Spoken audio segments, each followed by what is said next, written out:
capital, and it says to our goddess. And there's a little decoration there telling you this is dedicated to the goddess. This is the goddess Diana.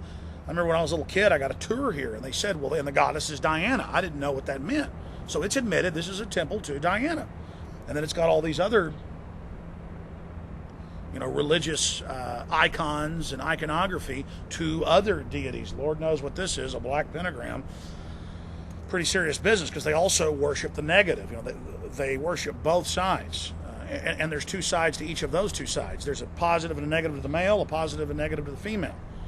And so do you think they're not Christians? All the Republicans, they're not actually Christians? Oh no, they're certainly not Christians. Most of your top Republicans and Democrats are way above Masonry. They've gone from being porch Masons to really being part of the power structure. And that's the thing. You've got all these good Baptists here in Austin, Texas, and they wouldn't be involved in anything evil. And a lot of them are Masons, and they're in there doing these weird rituals, and it's all about brotherhood and God, and the G stands for God. But later you find out what God that is, and you find out that it's really Lucifer, and Lucifer's really the good guy, and Jesus is really the bad guy.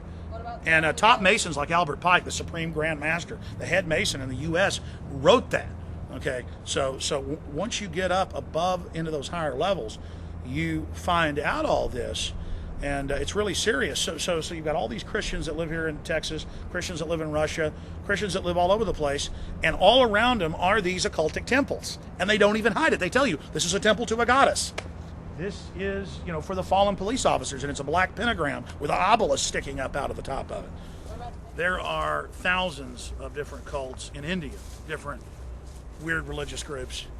There's the same thing here in America, because there were thousands of cults before Christianity came. So they all went underground, and then they used the compartmentalized nature of their organizations to exert power on the population. But at the end of the day, for all the differences in the little cults, because people always split off to make their own little groups, they have the basic same tenets.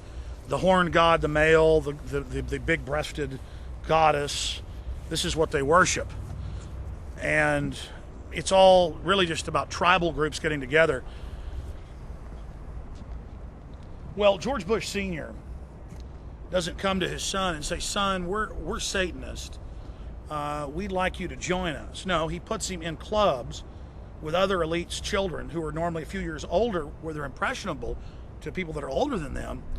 And then they encourage them and bring them into it slowly. And by the time you're 19, 20 years old at Skull and Bones at Yale, you're doing mock human sacrifices, which have been caught on video by ABC News, mock slitting, worshiping Satan, screaming, yelling, eating off Hitler's silverware, Nazi flags, stolen bones, sleeping in coffins with bones, telling people your innermost secrets, a lot of homosexual activity. This is what they do. This is the bonding experience. So then a few decades later, when their children are governors, they can come to Bohemian Grove and not think it's any big deal. That's how they introduce their children into it, is with peer pressure. The elite's very smart. They don't try to sell their kids on what they're doing. Imagine if George Bush Sr. came to Bush when he was 8 years old and said, by the way, we're into satanic order. Of course, we worship Lucifer, the true God. They don't see it as Satan. And we do all these horrible things, and we engineer wars, and we do real evil, here in the real world. That's their real rituals. We launch wars. We funded Hitler. His son would cry and scream and run away scared. No. They're smart at introducing him where there's older people who are just 2 or 3 years older, a year older, who are the cool people, the captain of the football team or the yacht club or the rowing club, and then they introduce them into the sex parties and the orgies and the women and the drugs and the power. In past documentary films, I've detailed the fact that elites are into the occult. And today we've got great examples of this. Last year I interviewed a Canadian professor and also another Canadian scholar. And they went back and got the documents from when they built the parliament here, and it's admitted that the whole thing is a masonic temple, and that they even have an altar inside hidden in plain view. So this entire structure is very, very occultic. And you can see that just from the handiwork in the detailed engravings here. We have all sorts of mythological gods and beasts adorning this structure. Whatever happened to separation of church and state? Oh man. That's quite scary. Yeah, look at that. I mean, the government building has demonic crap all over it. It's just totally evil looking. Alright, let's get some video closer to the dark.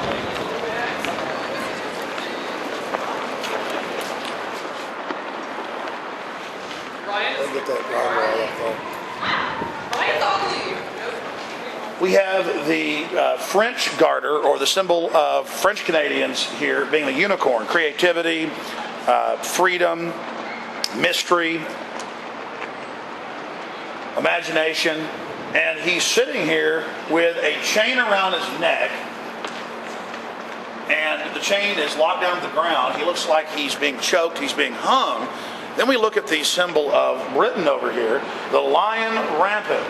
You will notice there are no chains, and he's doing quite nicely, ladies and gentlemen. So just right here is incredible symbolism. If we have time to decode it, study it, look at it. This is a huge insult to French Canadians. This is saying that we have the French symbol. We have the symbol of French Canada under our firm control, and it is the Queen of England, it is the House of Windsor, the Saxe-Coburg-Gothas that rules here. This is a signpost for anyone. This is a signpost for anyone with esoteric knowledge, anyone who's researched, who comes to these gates, to the entrance of the supposed people's house, that it is indeed the Queen of England that reigns here supreme, or whatever monarch is sitting on the throne of England at the time. Well, do you see how there's like a little demon right there? They both face each other, but it's like that Geiger art, because this makes a face. Look, like you think it's two faces, but really it makes one face. Get that? Yeah. See how this appears to be two little? See how this appears to be two little lizard demons butting heads? But in reality, if you look at it, it is one face looking down on you. And then we have the horned god of the forest. This is the male side. And then we have the female side represented by the goddess. This is the horned god of the forest. Christians would know him as Beelzebub, the devil, Satan, the old lizard. Yeah, look at that evil one over there on the left. How close can you get on that gargoyle? Oh yeah, there you go.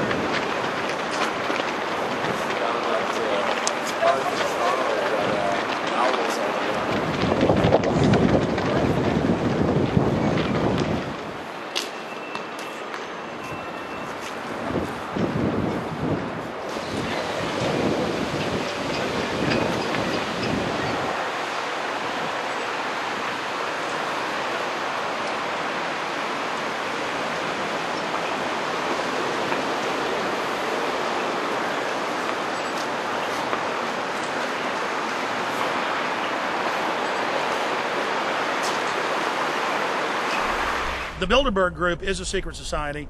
It was kept secret from its founding in the 50s out of other organizations. And they took the name of the Bilderberg Hotel. And then in the last decade, it's been exposed because of alternative press. Now the mainstream media admits it. CNN goes, well, yeah, they run the world. They make all the big decisions. They vet the presidents, and just that's how it is. Now they're throwing it in our face. The Bilderberg Group doesn't get into the occult like they do in their off time at Bohemian Grove. It's 125 of the most powerful people in the world, royalty, Queen Beatrix of the Netherlands, the Rothschilds, the Rockefellers.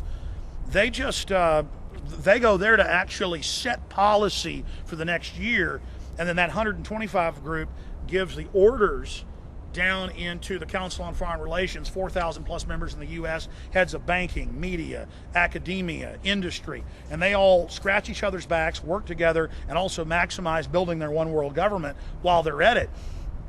And then you have similar CFRs, Royal Institute of International Affairs, that's the real management government in England, and they have clones of this shadow government in every country, and then just the leaders, a few leaders of each shadow government travel each year to Bilderberg, where they hammer out differences and try to fine-tune the policy to move forward their worldwide dictatorship, where humanity is to be totally enslaved, absolutely no freedom, total surveillance, total taxation, one-child policy, mass population reductions.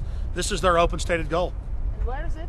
The Bilderberg? The Bilderberg meets somewhere in the Western world, Europe, England, the US, or Canada, every year in June. Oh, it's been so long since I attended a meeting of the secret ruling class. Do you still handle elections the same way? The old ways are still the best.